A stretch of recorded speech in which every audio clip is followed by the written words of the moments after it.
Excellent. Welcome, everyone. It's 8 p.m. We have 10 attendees with us, so thank you for joining with us. We'll begin with just some brief prayer for this evening.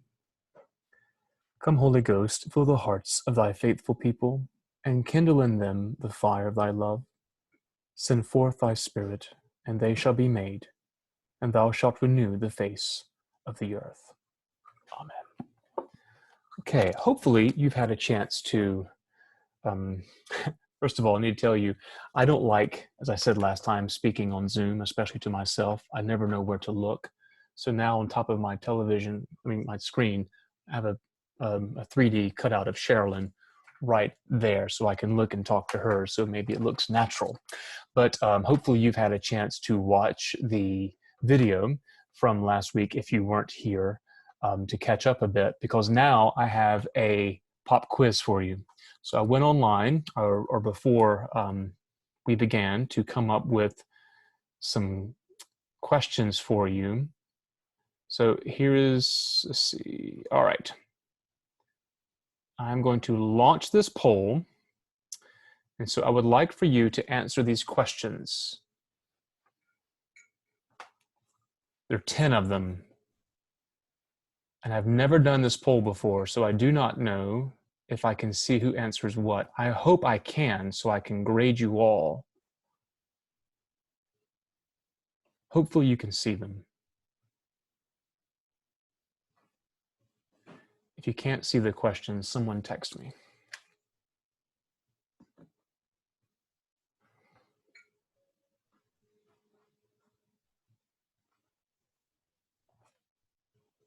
Good. Thank you, Luke.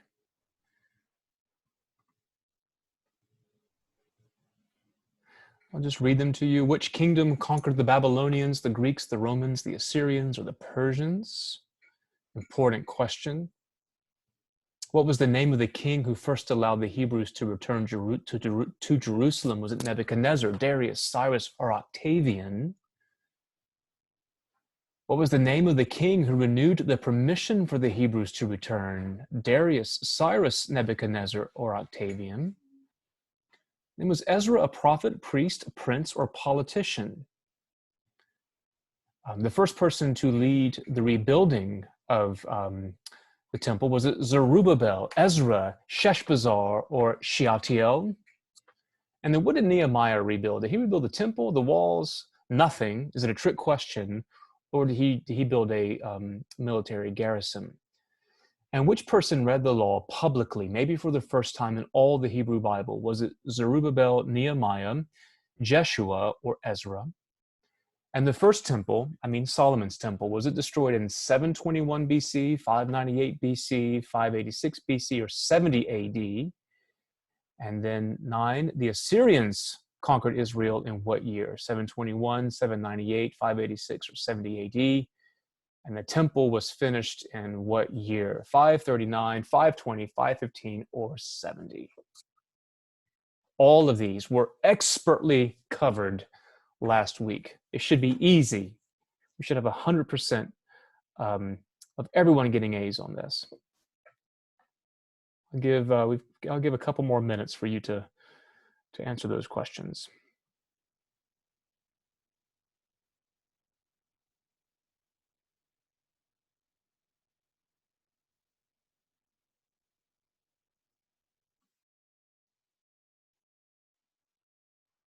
All right, Brooke, I think you can talk.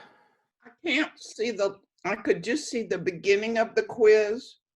I couldn't see past question 2. I don't know what I was doing wrong. Are you doing it from your iPad or on your computer? I'm doing it from my laptop. Hopefully you can scroll down.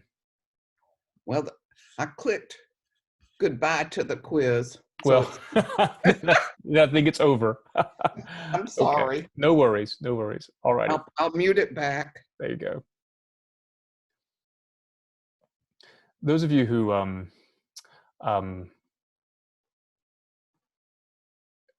Brooke raised her hand, and there is, if you look at the participants tab, you can raise your hand and I'll see it, and I can call on you, and then I can allow you to speak.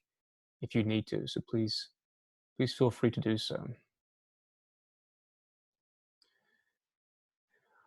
Only 41% have voted, so I'll give a couple more minutes. If you don't know the answer, give your best shot.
We'll do one more minute, and then we'll close the quiz. And you're lucky. It doesn't tell me that I can tell who answered what.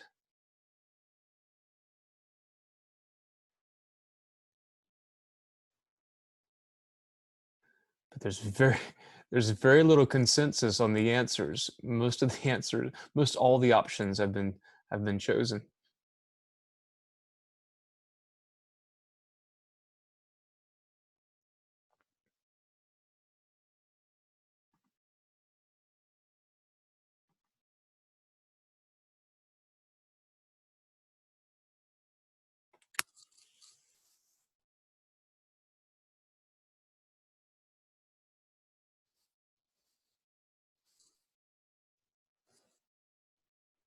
Ten more seconds.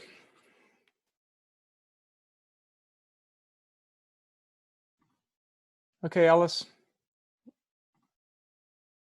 Oh, hang on, Alice.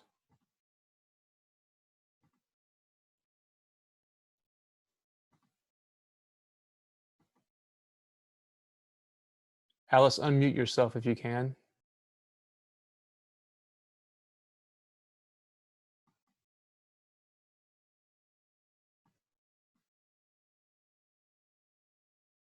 Okay, I'm ending the poll. All right, Alice, I can't unmute you, so I'm sorry. Okay, so let's look at the answers. Which kingdom conquered the Babylonians? So no one answered Greeks or Romans, and well done, because the Greeks and Romans were not involved at this time.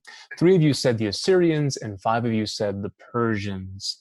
The 5 who said Persia, you are correct. The Assyrians conquered the northern kingdom of Israel in 721. Question number 2, what was the name of the king who allowed the Hebrews to return to Jerusalem? We have 2 votes for Nebuchadnezzar, 5 votes for Cyrus, and 1 vote for Octavian. Cyrus is the one who allowed the Hebrews to go back. Octavian was with the Romans much, much later, and Nebuchadnezzar was the Babylonian king who conquered Jerusalem. Number 3, this is a difficult question. What was the name of the king who renewed the permission for the Hebrews to return? So if you remember, the books of Ezra and Nehemiah cover many, many, many different kings. And what's difficult in them is that they aren't always in order, and it's quite confusing. Ezra and Nehemiah, as a collection of 2 books, are very complicated in their ordering. The answer is Darius. 5 said Darius, 2 Nebuchadnezzar, and 1 said Octavian. Question number 4 is, I understand that might be a bit of a tricky question. He was a priest. Ezra was a priest, but certainly if I were grading this, I might give you half a point. He was prophetic because he was a part of the team to rebuild, but he was a priest. Question number 5, the first person to lead the rebuilding was Sheshbazzar. So the one person who said that, well done. I hope it was Luke Klingstead, who has 2 more weeks of seminary left. Zerubbabel was a part of the second wave to come back and rebuild. Number 6, Ezra rebuilt what? The temple, the walls, or nothing? He built the walls. That was his main task in his book of Nehemiah.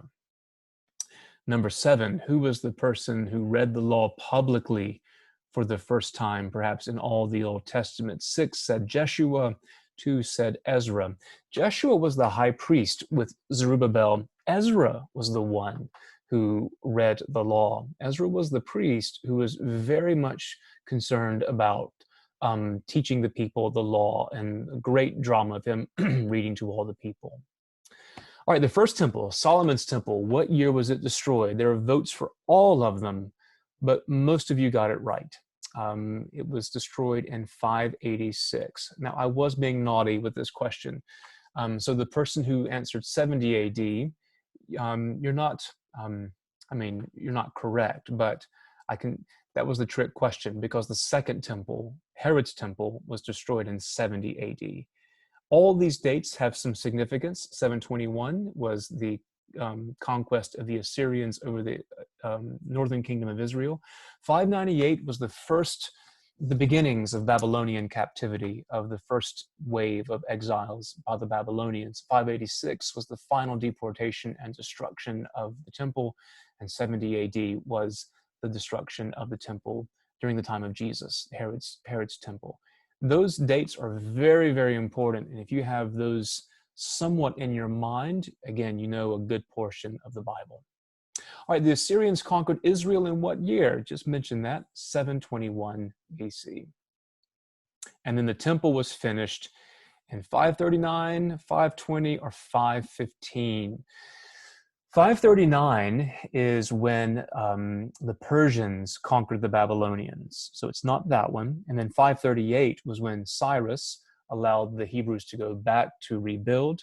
520 is when Zerubbabel started to rebuild the temple after Sheshbazzar failed, and we don't know why he failed. But 515 is the answer. So 515 is when the temple was rebuilt.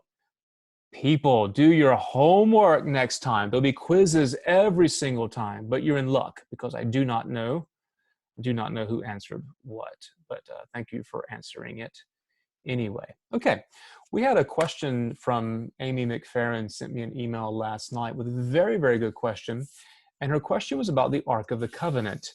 And I don't know if Amy was watching the same show I was watching last night, but Indiana Jones and Raiders of the Lost Ark was on television last evening, and I watched a bit of that and was thinking about similar things, about how central the Ark of the Covenant is in the temple. The temple is built around the Ark of the Covenant, really, but we don't hear anything about it and the destruction of the temple, and we don't hear anything about it in the rebuilding of the temple. So it's a very good question. What happened to it? Where is it? The answer is we don't know. Certainly, it was not there when the temple was being rebuilt. So there are basically two strains of tradition. Let's take maybe the obvious answer, and that is when the Babylonians took over Jerusalem, they took the ark too. And we have in 2nd Chronicles and in 2nd Kings, 1st and 2nd Kings and 1st and 2nd Chronicles, this is an important thing to remember, tell the same stories, but with a different emphasis here and there and some different details. So it's not as if 1st and 2nd Kings and 1st and 2nd Chronicles are telling stories of different periods, same periods, but by different groups of authors. So when I say you see in 2nd Kings and in 2nd Chronicles, you see the details of Nebuchadnezzar taking the treasures from the temple and carrying them off. I'm not giving you two different episodes, but two different places where that is recorded.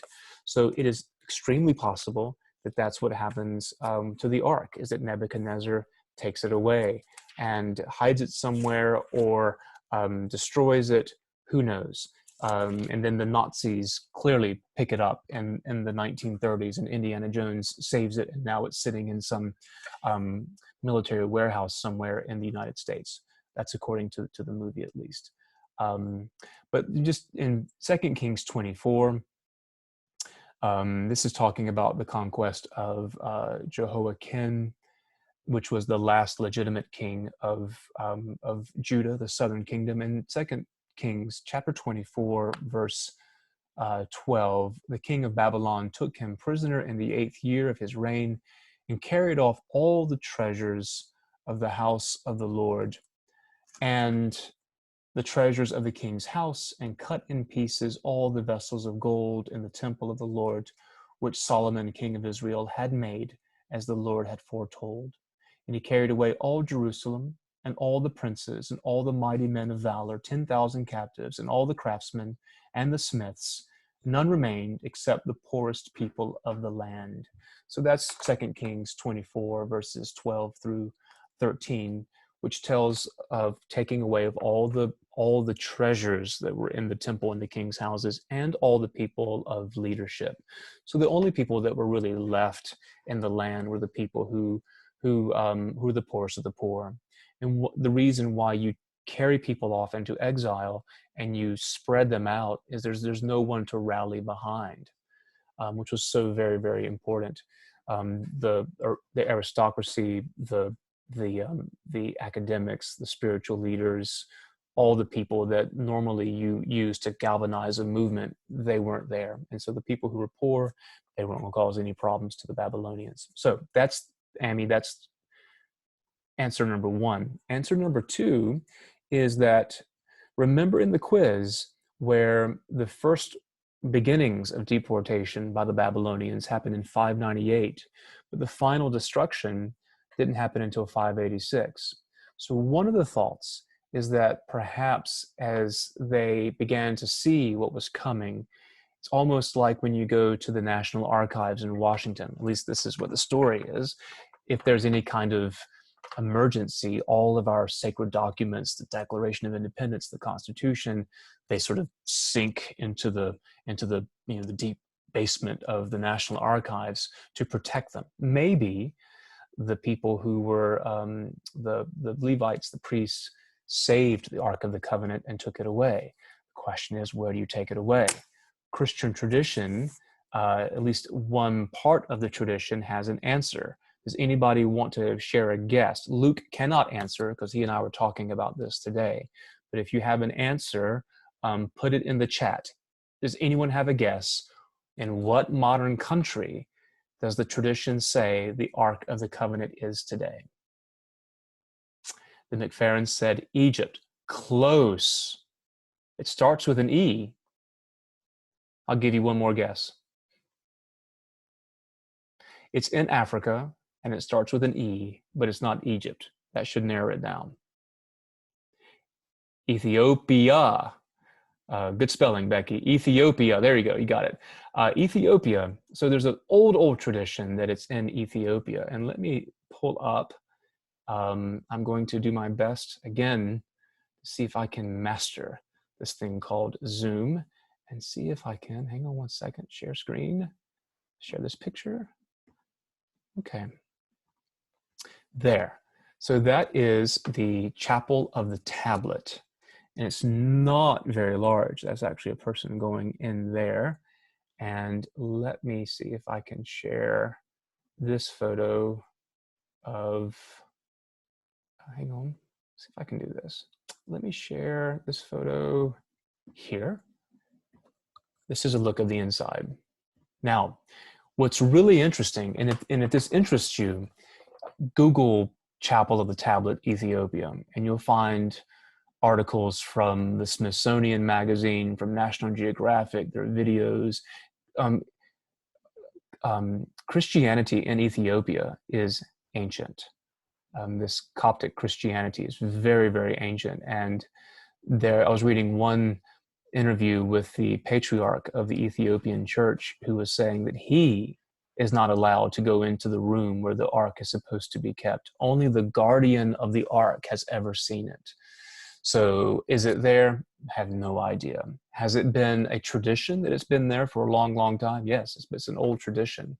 But that is, those are our two best guesses. One, the sort of the practical, obvious answers. The Babylonians took it, destroyed it, melted it down. Who knows what they did with it?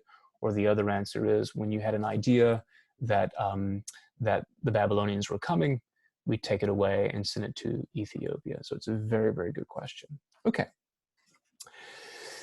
I want to talk about, and I hope you have your Bibles with you, because we're going to be in the book of Haggai, and we're going to be in the book of Ezra. Just to say it again, just so that you have more confidence in your ability to grasp the story. Remember what we said last time, and if you weren't here last time, let me just say this. The difficulty in beginning to understand the Old Testament is it's not arranged how we think it should be arranged. And I forgot to bring this home. I brought it home last night, and I was showing Abby. If you look at the Hebrew Bible, the Jewish Bible, the Tanakh, their arrangement of the same 39 books that are in our Old Testament, they're different arrangement than ours. And their arrangement is more in line with sort of a chronology of events. So whereas Ezra and Nehemiah for us is after First and Second Chronicles, Ezra and Nehemiah in the Hebrew Bible is toward the end. Why is it toward the end? Because that was one of the final events that happened in the Old Testament, in this story. So for them, it would naturally be in the end. But for us, it's after First and Second Chronicles, which is in the first third of the Bible. But Haggai, here's my point. Haggai, which is going on in the exact same time period in our Bibles, is about 600 pages to the right. So it's after the prophet Zephaniah, it's after Psalms, after Isaiah, all that's almost to the end of the Old Testament, just a handful of pages before you get to Malachi, which is the last book in the Old Testament. So if you would, go ahead, I'll give you a second, and find Haggai to the right, and also find Ezra, which is after the book Second Chronicles. So go ahead and find those two, and I'll give you about 20 seconds to find them.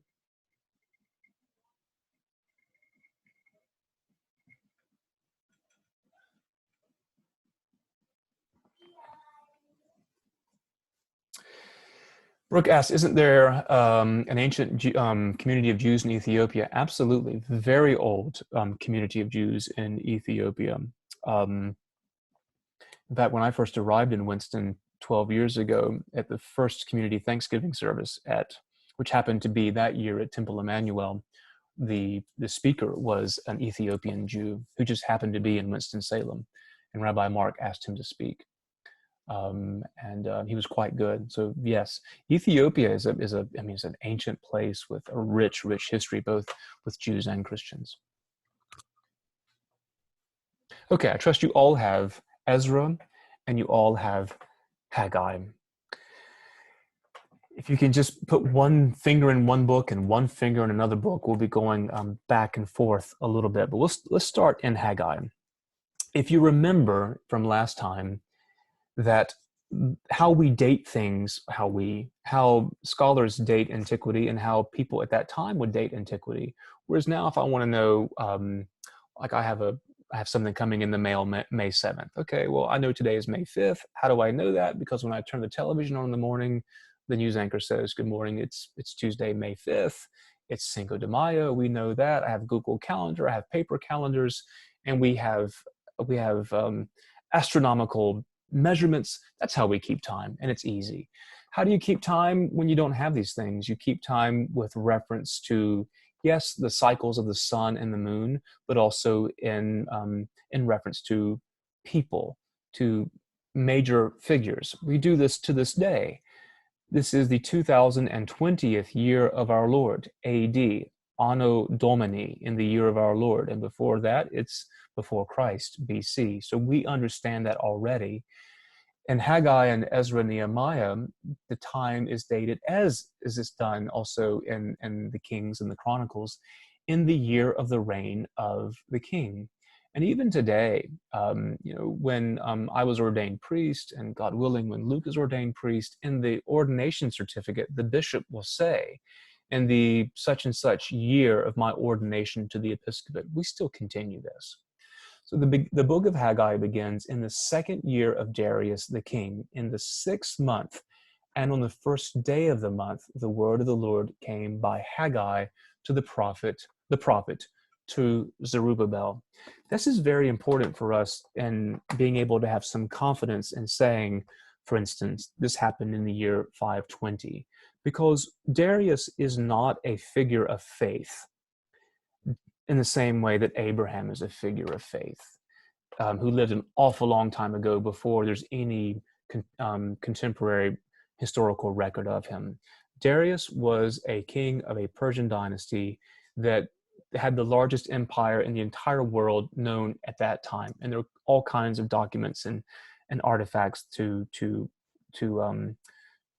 correspond with his reign and to corroborate events that happened and the decrees that he and Cyrus gave. We can find those. And last time I showed you the Cyrus cylinder to give you an example of it. So that's helpful for us to know exactly when it's going to happen. And so we have in Haggai begins the second year of Darius in the 6th month. And if you go to Ezra 3, we're now with the 7th month of Darius. So Haggai 1 begins in the 6th month of the year, and Ezra 3 begins in the 7th month. So again, it's confusing because we're about 600 pages apart, but those two chapters are 1 month apart, and we have to go back and forth. So let's start with Haggai, though. We know that the word of the Lord came by Haggai to Zerubbabel, who was the prince, maybe a son of Jehoiakim, the last legitimate king of Judah. But he's called the son of Shealtiel, governor of Judah, and to Joshua, son of Jehozadak, also called Jeshua in Ezra. This is where it gets a bit confusing because the names are given different spellings. Who was the high priest? Verse 2, thus says the Lord of hosts, this people say the time has not yet come to rebuild the house of the Lord. Now that's a very loaded statement. This is the voice of the Lord coming through Haggai to Zerubbabel. What he's basically saying is, it's time for you to lead the people and rebuild the temple, which he does. Remember, Sheshbazzar had many years and failed, and we don't know why he failed, but he did. Now the task is falling upon Zerubbabel and Joshua. By the way, let me just pause for a moment, and we'll come to this later, but let me give you a preview. Joshua is Yeshua is Jesus. So when you talk about a high priest at the center of building the temple, that wasn't lost on the disciples and the people who are the teaching of Jesus. If you think about, and we'll come back to this later, but if you think about that name and that role, who was Joshua? Who was Yeshua, the first one? He was the successor to Moses, who led the people into the promised land. That's a type of Jesus, of leading us. What was the gospel this past Sunday? Into the sheepfold. I am the gate. I am the shepherd, leading into the land of promise, which is heaven. And now we have, in building of the second temple, after all this destruction, the high priest, the one at the center of cult. And when I say cult, it always has a positive meaning. It just simply means a system of worship, a system of sacrificial worship in this case. Jeshua is at the center of this. And then, of course, who is the great high priest that Hebrews, the book, New Testament book, Hebrews speaks? Of course, Jesus, our Lord. Don't forget those three Joshuas that are there. But the question that is asked to Zerubbabel, the people say the time has not yet come to rebuild the house of the Lord. And so I want to talk a little bit tonight about what is it about the house of the Lord that is so important to the biblical writers, and why people then and now still struggle with it. He goes on and he says in verse 4, is it a time for you yourselves to dwell in your paneled houses while this house lies in ruins? If that sounds remotely familiar, it's because it should. So if you have multiple fingers, hopefully you've got a finger in Haggai, you've got a pinky in Ezra. I want you to put your index finger in 2 Samuel. Go all the way back to 2 Samuel. It's Genesis, Exodus, Leviticus, Numbers, Deuteronomy, Joshua, Judges, Ruth. I remember that because that's the name of a Lyle Lovett album. And then after Ruth is 1 Samuel. And guess what follows 1 Samuel? 2 Samuel. So go to 2 Samuel, chapter 7. I'll give you a couple of seconds to get there.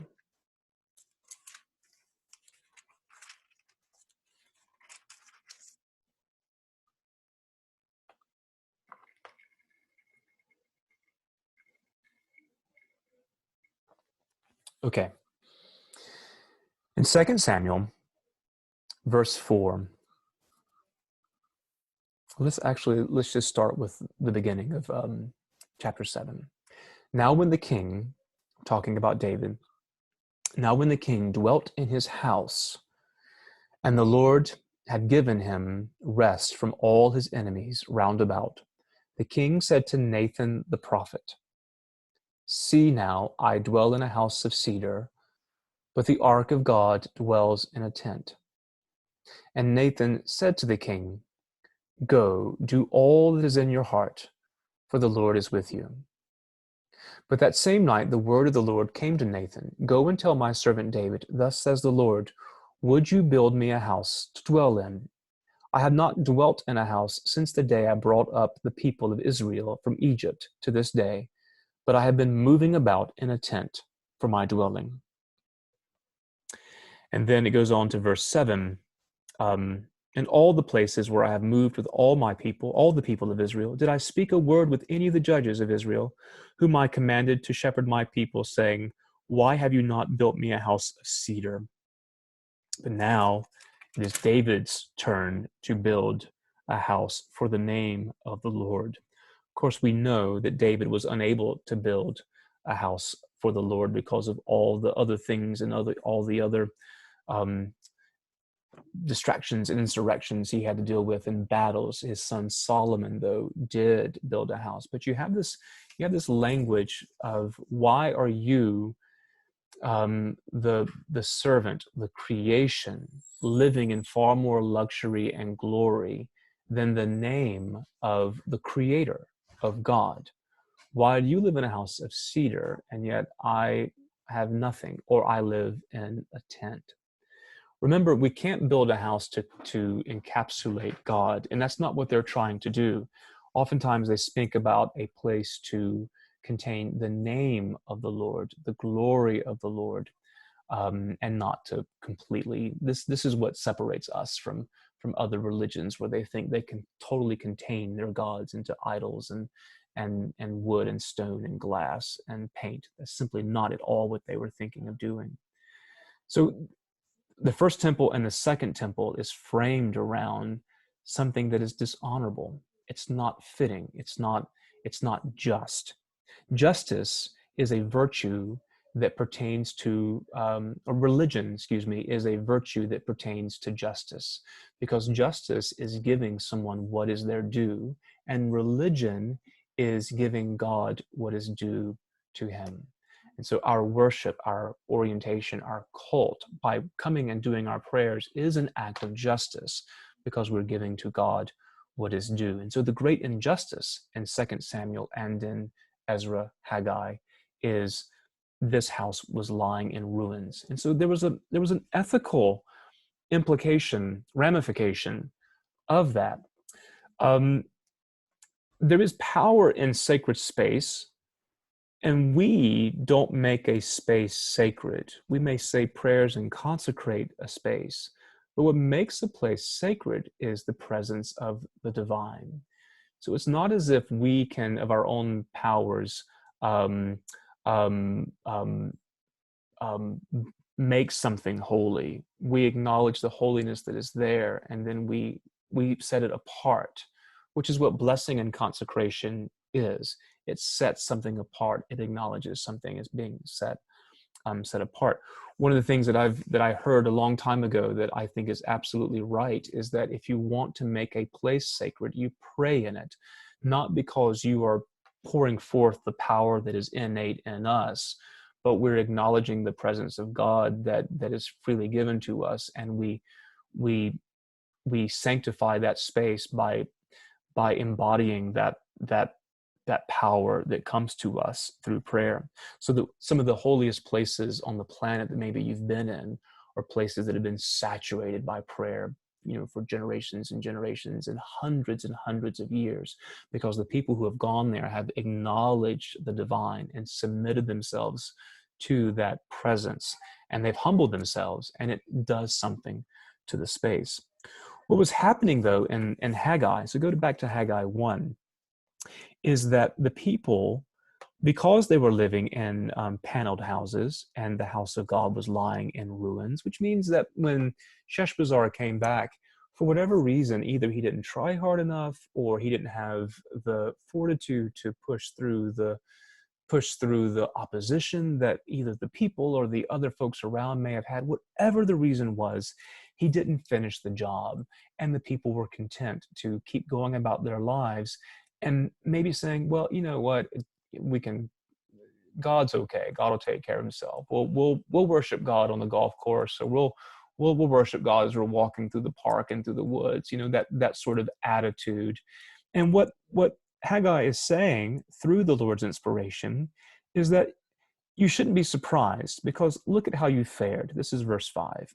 You've sown much, but you've harvested little. You eat, but you never have enough. You drink, but you never have your fill. You clothe yourselves, but no one is warm. And he who earns wages to put them into a bag with holes. Now, I think there are two things that are going on here. I think we do have, certainly in Nehemiah, we have real evidence of economic hardship.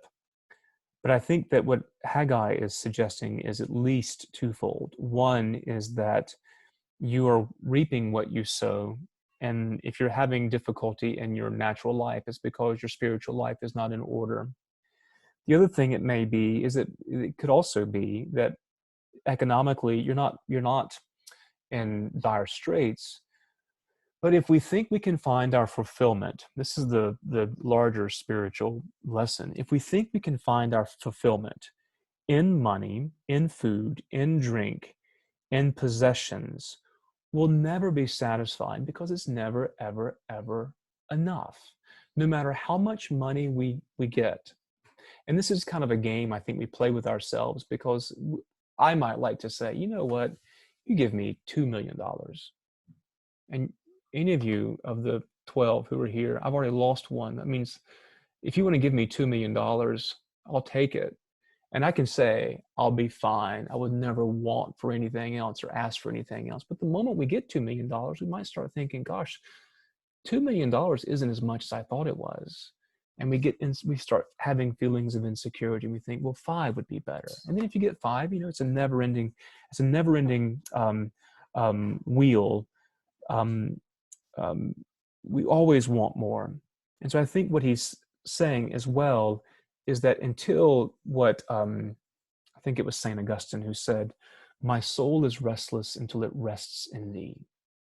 We will always be restless. We'll always be on that hamster wheel until we finally put our rest in God. The other thing I think that's important to remember is that the power of sacred space is that it communicates something about the world around us, our place in it, and who God is. Now, there's something that is very fascinating. Now, let me pull this up just so I can show it to you. There are 2 creation stories. Ooh, that's the wrong one. There are 2 creation stories in the book of Genesis. You have Genesis 1, which has a creation story that is a bit strange if you read it, because, hang on, let me share my screen. It's a bit strange because the things are out of order. So if you remember in the creation story in Genesis 1, is that you have vegetation on day 3, before you have the celestial bodies.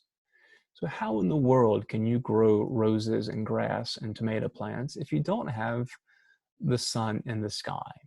Light was created in the beginning, but then you start talking about the sun and the moon and the stars. And so we know that's not the case. And so when you look at it, if you're trying to look at it from a literal perspective, it doesn't make any sense. But what one great scholar pointed out is that when you look at the creation story, and remember, the creation story wasn't written first. The creation story might have been written sometime before exile, and certainly parts were added during the exile, or maybe even just after that, not because they were making it up. Remember this principle is that, and I said this last time, but it bears repeating again, we don't often write things down until we have to, until they're threatened. Remember we talked about that? Is that you don't usually write down a recipe unless, if it's been handed down to you, unless someone asks for it, or if it's in danger of being lost. So if grandmother made biscuits, and she made the best biscuits in the South, she never made them with, I'm speaking of my grandmother, she never made them with a recipe. But then when she is at the end of her life, everyone's asking for her to write it down. And then it gets complicated because maybe grandma can't remember because she's not doing it. And now we have the great search for that recipe. True story. My mother made the best meatloaf and never, and wrote down the ingredients for Sherilyn, but never wrote down the amounts to go in those ingredients. So every single time, I've been married for 19 years to Sherilyn, every single time she makes that meatloaf, she always tries to tweak the amount of the ingredients to see, is this it? It's good. It's never quite mom's. That's not her fault. Mom didn't give her all the amounts. So when you look, this is Exodus 40, 17 through 33. And the parts that I have put in bold are parts that I want you to pay attention. This is talking about the orientation of the tabernacle. So the tabernacle is the wilderness temple, if you will. The temple is the permanent structure that housed the Ark of the Covenant. The tabernacle was the roaming, mobile temple that went from place to place. But the orientation, the pieces were the same. And so you can see what God is commanding. And the thing is, we really cannot overestimate how important the temple was and the ark was, because when you look at Exodus and you look at a couple of the other books in Torah, the amount of detail given to the space itself, to the vestments, it's so very important, and it must be there for a reason that we need to pay attention to. So in the bold, like here, he took and put the testimony into the ark. These are the two tablets, the commandments, and set stabs on the ark and put the mercy seat above the ark. And he brought the ark into the tabernacle and set up the veil of the covering. And of the veil, the temple veil, is a whole nother conversation. The colors of the thread were all prescribed for a reason. And just to go ahead and tell you, the materials and colors on the veil matched the colors and materials on the high priest's vestments for a reason.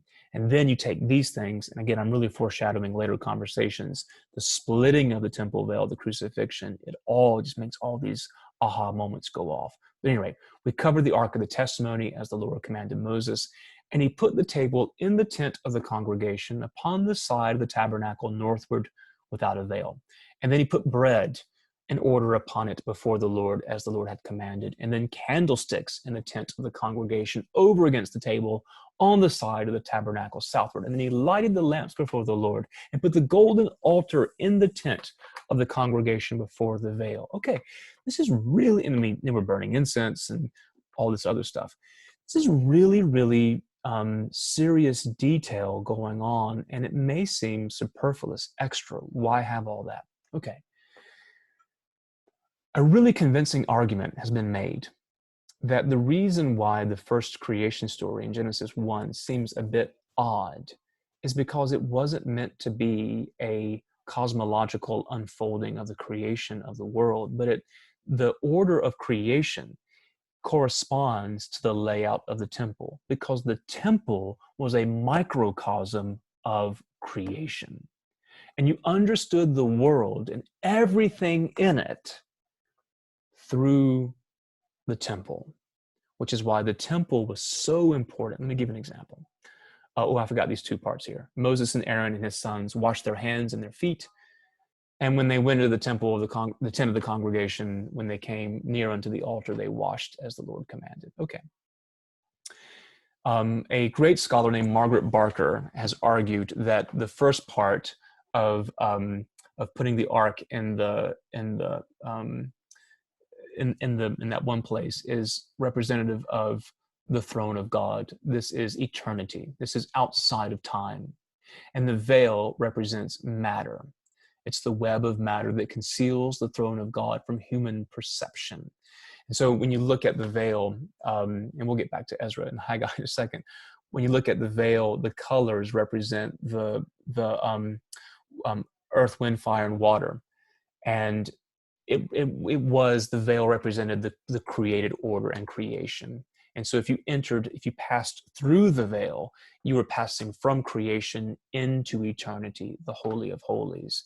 And the high priest who matched those colors and that fabric on his vestments was the only one. Remember, the high priest only went there once a year and bore the name of the Lord on his head, passed through the veil into the Holy of Holies. And there's a whole fascinating theology coming from that. So then, all right, so that is, so if you have the first part of creation, the God speaks, and then the second part of creation, the veil, now we start doing created matter, the table of bread, so that, so number 2 would be sort of light coming into existence. Then the bread is next. What is bread? Bread is grain. So that's the third day of creation. That's why vegetation comes before the celestial objects in the sky. And then the very next thing after the bread is the 7-branched lampstand. This is fascinating. And it's in great detail in Exodus 37. So Margaret Barker says, all right, there are 7 lamps in the sky known to them, the sun, the moon, and the 5 known planets. So that was day 4. Day 5, she says, is the altar of incense in Exodus 40. She says the symbolism, as you can read, is no longer clear because the text of Exodus 40 differs in the Greek and the Hebrew, making it confusing. But she's arguing it represents the non-human creatures. So day 5 were the cattle, the birds of the air, all the creeping things. And then day 6, as you know, is the creation of Adam. So what do you have at the bit? You have Moses and Aaron and his sons wash their hands. So the point is, the temple and its orientation would correspond with how you understand the world and God and everything in it. So here's the point. If you mess with the temple, then you really mess with your understanding of existence and your understanding of God. It's not an arbitrary ordering. Well, let's just put the altar here and the candlesticks there. I think that looks good. No, let's move it around. I think it would look better. No, that's not what was being done. It was divinely ordered for a reason. And if it's messed with, then more than just aesthetics are messed with. So maybe is that why in Ezra 3, which we touched on last week, when the people who knew the first temple, is that why they wept? Because the whole understanding of the theology and all that they lived for and all that they prayed for was now being altered.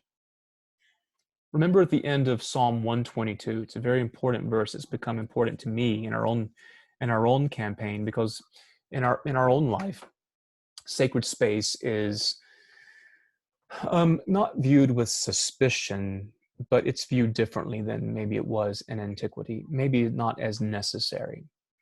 My friends in the UK are having quite the time right now, quite the controversy about being able to enter into their churches to say prayers, even with no one in them.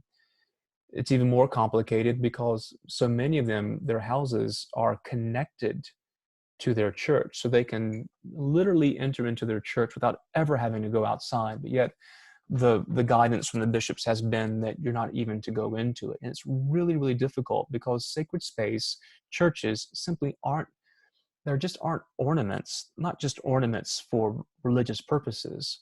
They stand for something. They convey something. It's a place that gives meaning to our understanding of the world, and especially during times like this. But the end of Psalm 122 says, "Because of the house of the Lord our God, I will seek to do you good," meaning sacred space has ethical ramifications. And if you mess with the space, then you mess with everything else. That's part of the message. So maybe what was going on in the building of the second temple, and we do know parts were different. We do. There are some things that are. I mean, to go back to Amy's question at the very, very beginning, the one major omission in the second temple was the Ark of the Covenant. We know that wasn't there, and so the anchor of it was removed. Now, does that mean everything else is invalidated? No, I don't think we can say that. And I think the primary reason why we can't say that is that Jesus himself went to the temple, worshiped as a boy with his family as they would go up there. And the things he said about the temple was, "Tear this down, in 3 days I will rebuild it." Remember, that was quite the scandalous, blasphemous thing to say. What he meant was, he is the temple. There is a painting, an icon coming in from my favorite modern iconographer. He's in Germany now. I think he's Serbian. And once I get it, I'm hoping it'll be here any day, I'll show it to you. But it's the crucifixion from the perspective of the Holy of Holies as the temple veil is being torn in two, and making that connection and that's not a throwaway detail, by the way, of the temple veil being thrown into of the crucifixion in Jesus. He is the temple. The epistle for this coming Sunday is from 1 Peter, talking about living stones and what all that means.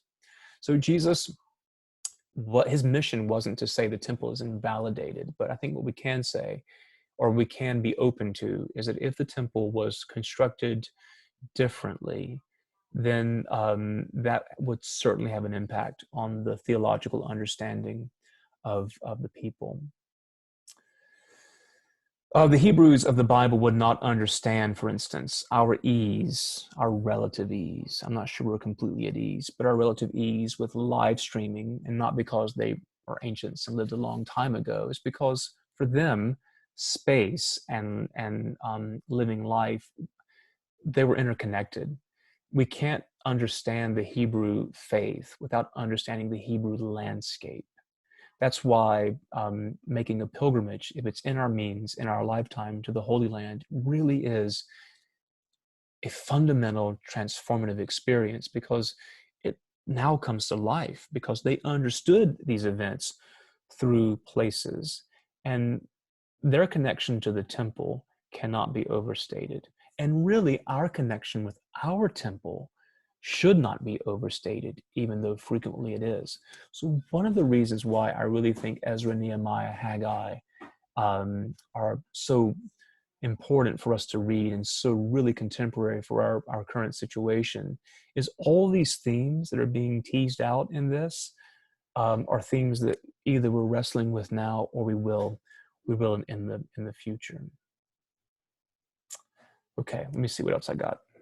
I'm watching the time. It's 8:54.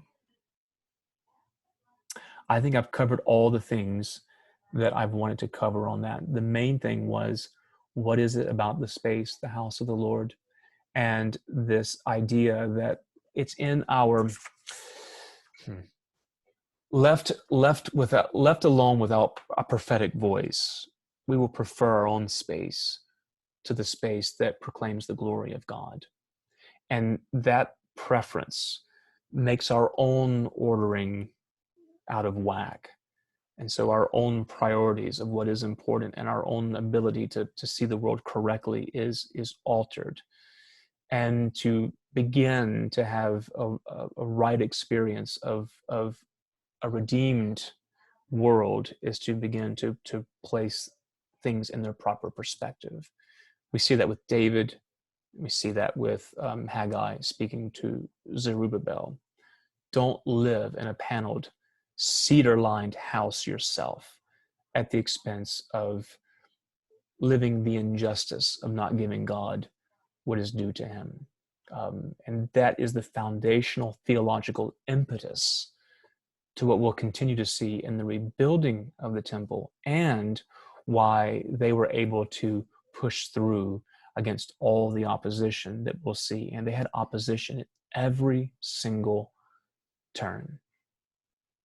Okay, it's 8:55. If you have a audible question, I'll do my best to unmute you if you raise your hand, or if you want to type it into the chat, you can do that as well.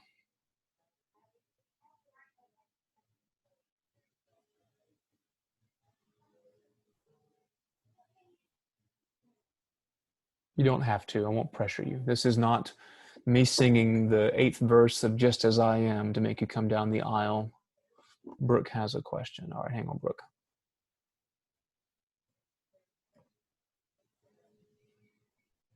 Okay, Brooke, you're live. I was really interested in what you were talking about, the building as sort of a metaphor, as I'm understanding it. Yes. But the passages that I underlined in Haggai were all of God's promises, like, my spirit abides among you, do not fear. I will fill this house with splendor. I will give prosperity. From this day on, I will bless you. And I guess that's what attracted me, or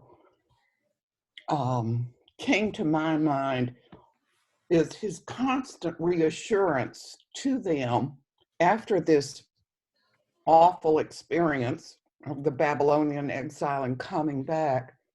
What I hear is this constant, yes, it's in ruins, yes, it's a mess, but I'm here and I'm in it and I'm with you and I'm going to bless you and prosper you. Yes, because it's that important, and even more where it's a powerful line where he says, I think a couple of places, the gold is mine and the silver is mine. Y'all have heard me quote this before, and I will shake the heavens and make them all come down, is his way of saying, this is important. This is not a vanity project that I'm asking you to do. This is central to your understanding for yourselves of who you are and your understanding of our relationship together. And I know there may be difficult times, but if you trust in me, I will not abandon you in this project. Absolutely.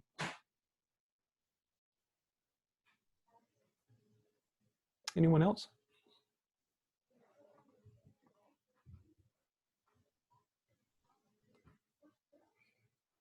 Okay, let's see. All right. Amy or Dwayne or Ella or Katie. So, since it's foreshadowing himself or Jesus Christ as the temple in the New Testament, does it not make it that much more important as to what the prescription is for the temple in the Old Testament? You mean that? Yes, but say more about that. So I guess it's very important to know the significance of the temple in the Old Testament. Yes. Because it makes him that much more significant in the New Testament. Well, not only that, I thought you were asking something else. Sorry, my confusion. Not only that, but the book of Hebrews makes no sense, or not as much sense, if we don't recognize how absolutely important the temple was, the high priest, what all that meant. Because so much of the New Testament was written after the destruction of the temple. And when the temple was destroyed in 70 AD, that was the rise of synagogues. So Judaism didn't end with the temple destruction, but now it was distributed into the synagogues.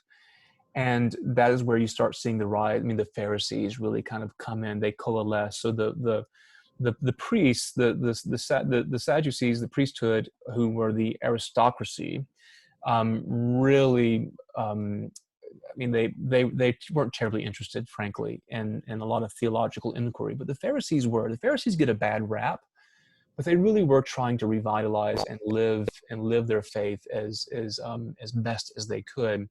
But when the temple was destroyed and it went down to the synagogues, that is the dialogue and the interaction we see the most in the New Testament, especially like in John's Gospel, because John's Gospel was most likely written after the temple was destroyed in 70 A.D. But yeah, if you read the book of Hebrews in the New Testament, it's all temple language. And to have the vocabulary and the understanding of the first and second temple and all the themes connected with it really is like having a key to unlock a lot of the themes. Maybe one more question if we have one.